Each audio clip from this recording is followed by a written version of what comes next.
This is Balance of Power on Bloomberg Television and Radio. I'm David Weston. We've been talking about it for over a year now, the CHIPS Act, called various things over the course of the year.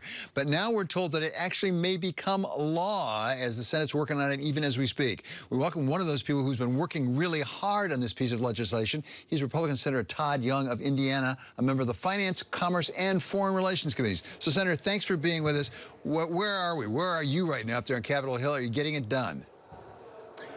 We are getting it done, David. After over a year working on this package, Congress has finally come together. We've done the right thing after exhausting all other opportunities.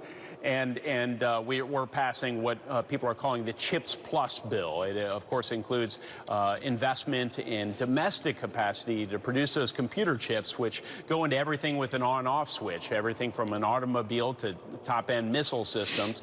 And also, we're doubling down on some key national security research investments in areas like hypersonics, where the Chinese, frankly, are outclassing us, and we can't allow that to happen. So to respond to one issue that I've heard of one of your colleagues, Rick Scott, who wrote a letter, actually, to the Wall Street Journal, saying he's not very happy with this CHIPS Act, in part, as I understand what he's saying, because it doesn't have a specific provision that says if a company takes money for this, they cannot thereafter go to China and expand their activities. Is he right? Well, actually, he's not right. If instead he had voted for this legislation, unfortunately, we can't get every vote, but we got a number of them from Republicans and Democrats. But the way to advance security provisions is to vote for this, because if a large chip company receives funding from the federal government, they won't be able to help the Chinese Communist Party with the manufacturing of those high-end chips, like the ones that go into our missile systems, and of course, are important to our national security. So the way to get that done is to support this package, which has more robust security and intellectual property protections than current law. One of the other criticisms, in fact, I think Senator Scott raised himself, is inflation.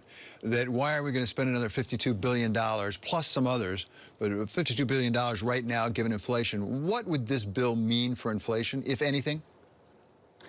Well, I start with the first principle, which is, frankly, I take this from Ronald Reagan. Ronald Reagan was fond of saying that defense is not a budget issue. You spend what you need to defend, spend to keep the American people safe. The same thing applies here. This is a national security investment, as I've already established, and we need to spend it to keep our people safe and secure. But the other point I would make is the best place to look for reducing inflation would be areas like energy security. I mean, we could open up our domestic riches of oil and gas, bring down the cost at the pump immediately. So that's really where we should be looking right now, not trying to skimp on national security. I want to talk about those other possibilities with respect to inflation. But before that, just give me one more time the timeline. What's your best estimate of when this actually may get signed into law, the CHIPS Act? I think it'll be signed into law this weekend. We will have a final vote in the U.S. Senate. I expect that will be tomorrow to send this package over to the U.S. House of Representatives. They will take this legislation up in short order, I'm told, and send it to the president's desk before the weekend. So the president, assuming he is back suited up after his bout with COVID, could sign this into law this weekend. I expect that will happen. We did actually have some reports out of the White House that the president's feeling much better. He's done with his Paxlovid treatment, and that he's back to exercising. So that's good news, I know, for all of us. So let's talk about the other things that Congress might be able to do. We're waiting right now for the Federal Reserve tomorrow to take further action on monetary policy. Is there anything Congress can do on inflation? Because as you know and I know, this is the issue on everyone's lips right across the United States of America. We can repeal major regulations. That's something I've been pushing for. We can encourage the administration to come up with an exclusion process as it relates to trade. So reduce tariffs or eliminate tariffs on those things that aren't even produced here. That, too, will, of course, alleviate supply chain challenges and deal with this. And, of course, we don't need to be passing any more nearly $2 trillion stimulus bills, which the Democrats passed here and President signed into law early last year at a time that the economy was growing very rapidly. That would be highly unwise. To the extent we can fight against those things, that will help mitigate any inflationary trends. On the exclusion provisions with the so-called China tariffs, is there any progress being made? We've been hearing about this off and on for some time now. There really isn't. I know there's an internal fight within the administration between those who seem to believe in markets and trade on one hand and others who frankly think that these barriers to allowing anything into this country is unwise and not in the interest of the American people. I'm, of course, in the former camp. I represent the most manufacturing intensive state in the entire country, and I'm hearing from workers and employers alike that they're unable to get the components to build things. This is a serious issue for our economy, and the administration seems to be asleep at the wheel. Let me ask you one other possible approach to inflation, and that's taxes, raising some taxes. You know, we had Larry Summers, the economist, who's been in Democratic administrations, on Friday, and he said, look, at one way you can really address through fiscal policy inflation is to raise some taxes. Doesn't he have a point?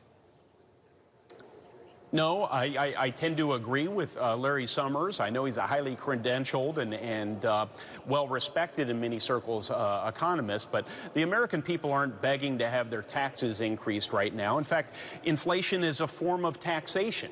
So I don't think that's the direction we should go. Let's begin by exploiting our domestic oil and gas resources. Let's reduce regulations on everything from housing to working.